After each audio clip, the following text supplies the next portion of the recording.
Perkenalkan,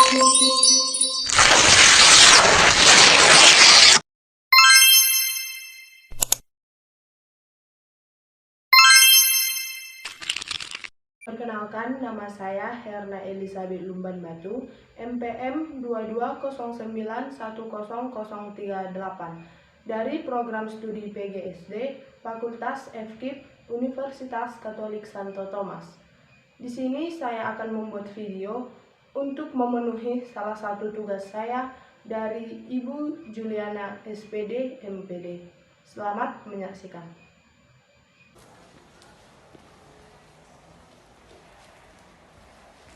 Pagi anak-anak. Pagi Bu. Bagaimana kabar kalian, sehat? Sehat Bu. Oke, sebelum kita memulai pembelajaran kita hari ini, ada baiknya kita berdoa terlebih dahulu yang dipimpin oleh Ira. Berdoa dimulai, berdoa selesai. Terima kasih.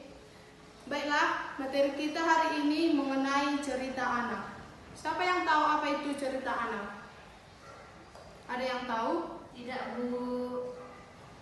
Cerita anak adalah tuturan yang membentangkan bagaimana terjadinya suatu peristiwa atau kejadian, baik yang benar-benar terjadi maupun yang hanya rekaan belaka. Unsur-unsur cerita ada dua. Yang pertama, unsur intrinsik. Siapa tahu apa itu unsur intrinsik?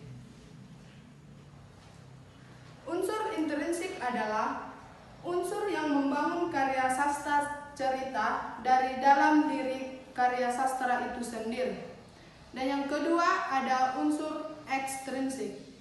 Unsur ekstrinsik adalah unsur yang berada di luar karya sastra cerita yang secara tidak langsung ikut mempengaruhi keutuhan karya sastra tersebut. Dalam unsur intrinsik terdapat 5 bagian. Berapa anak-anak? 5 Bu.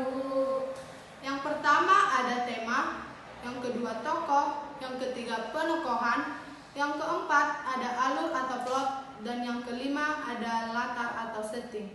Yang kedua apa, Ira? Yang kedua itu tokoh. Dalam unsur ekstrinsik terdapat 3 bagian. Yang pertama, nilai moral, budaya, dan religius. Kemudian, di dalam cerita anak ini terdapat fungsi dan manfaatnya. Yang pertama, sebagai sarana pendidikan moral, budi pekerti, dan nilai-nilai luhur. Yang kedua, untuk mengasah imajinasi anak.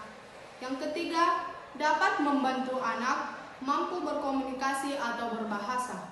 Dan yang keempat, sebagai sarana hiburan dan penyenang, karena dongeng bersifat menyenangkan dan bermanfaat.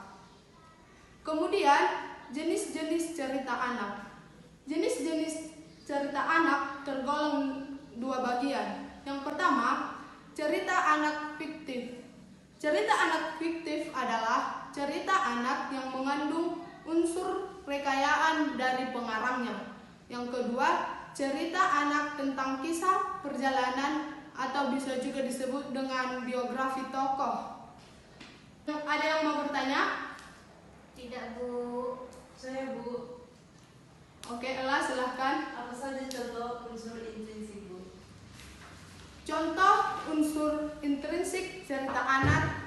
Yang pertama, tema. Yang kedua, tokoh. Yang ketiga, penokohan. Yang keempat, alur atau plot. Yang kelima, latar atau setting. Udah mengerti, Ella? Sudah Bu.